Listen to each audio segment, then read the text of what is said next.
First and foremost, congratulations, great idea. But I want to also mention something. It's very, very refreshing to see women in engineering. We need more of you. I really applaud you.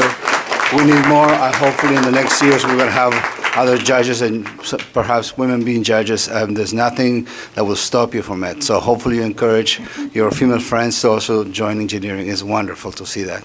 My question is regarding the filter. How often do you have to change that? Who will actually manufacture it and provide it? Is it something that could be done on a household basis, like, or there will have to be some type of distribution for it? There are small-scale ways to do this. Actually, another team in our department is actually working on a small-scale model. We were expecting for it to be distributed through the government, honestly, because they were already doing some of this. And for the lifespan of the biochar, that was the only thing that wasn't like, that would be replaced. It was a 2-year lifespan for the properties. We have some data we received from previous experimentation. However, the reason we wanted to include a turbidity sensor in the actual device was to be able to tell the user if the water was clean or not. So if they're going to get constant red results, they're going to know that they're going to need to change their biochar. So that would be some education that would have to be provided to them to know to watch out for. But we want to make sure that there's not going to be error where they think they're drinking clean water and they're actually drinking water that's, going to hurt them. Maybe you should implement a solution for in the United States. I mean, Burrita should have something like this. In Flint, Michigan. Flint, Michigan. Yeah, yes, exactly. Yeah. Wow.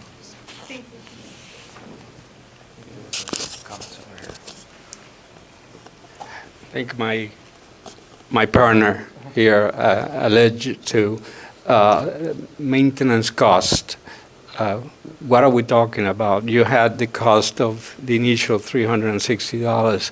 What is the maintenance that this device will require? So the $360 was enough for the device, as well as the UVC lights, which will last more than the 8-year lifespan for the device.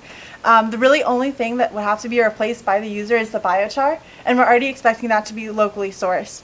Sugarcane's a big production in Cuba, and we think that, we know the government is looking into producing biochar for a lot of energy purposes. So we're hoping that it'll be readily accessible to the community.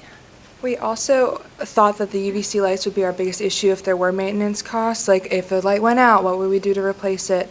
And each of the lights was about $12 to $13. So we also had considered putting in a sensor to make sure that all the lights were working inside of the pipe. And I think that would be the only cost over the 8-year lifespan, so $12 each time. In reading your material, at times you talked about a turbidity sensor. Yes, sir. And a conductivity sensor. Are we talking about the same animal? So we started with conductivity from a suggestion from one of our mentors, and then since our conductivity sensor was not working the way we intended it to, and 2, we got another suggestion from a different mentor that the turbidity would be a better sensor, especially for the total suspended solids within the water. That would check for if the biochar is working properly, since it does filter out the actual particulates as well. We changed from the conductivity in our initial testing to implementing turbidity and hopefully testing with the turbidity sensor in the future. One last question. The UV light. In the written document, you talked about killing and you're talking about inactivating. When you talk about inactivating, is this a permanent condition? Is this something temporary? So, I mean, we kind of use killing and inactivating to be the same. They're not going to come back to life. We're totally actually breaking the DNA with the UVC light. So it's actually used in industry as a sanitation method. So actually a lot of fume hoods and stuff like that in labs are equipped with UV lights to actually make sure there's no bacteria left on the table after testing. So it's permanent, and the reason we have so many lights in our system is because if any bacteria does get through, it can reproduce. So you want to make sure you kill it all. So we have way more contact time than we even tested with in our device, because we want to make sure even if a light goes out, that we'll be able to successfully purify the water. Thank you. Thank you. Congratulations on your work. And I would like to ask a question about, actually, have you requested any kind of sampling or problems that they have, or the water that they are in specific places, like close to rivers, because there are no much lakes in Cuba? So I would like to know, because that is very important in order to know that the devices that we're using for testing, the microelements will be the ones that we have to look for. Like the one that you mentioned there, like iron, manganese, aluminum, and chrome, but then you analyze lead, which is the most important, no? But aluminum and arsenic and mercury are the ones that we have to be more concerned from the human standpoint.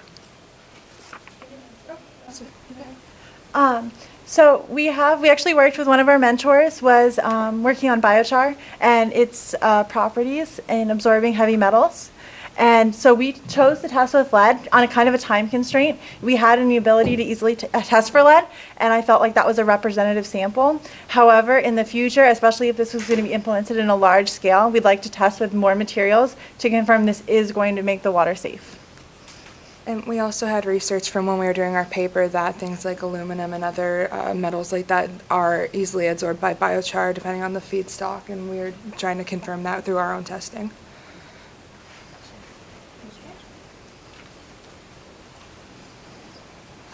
I think I can vouch for them a little bit since my PhD research is on activated carbon and mercury capture, but so good vouching, girl team. But thank you so much for your presentation.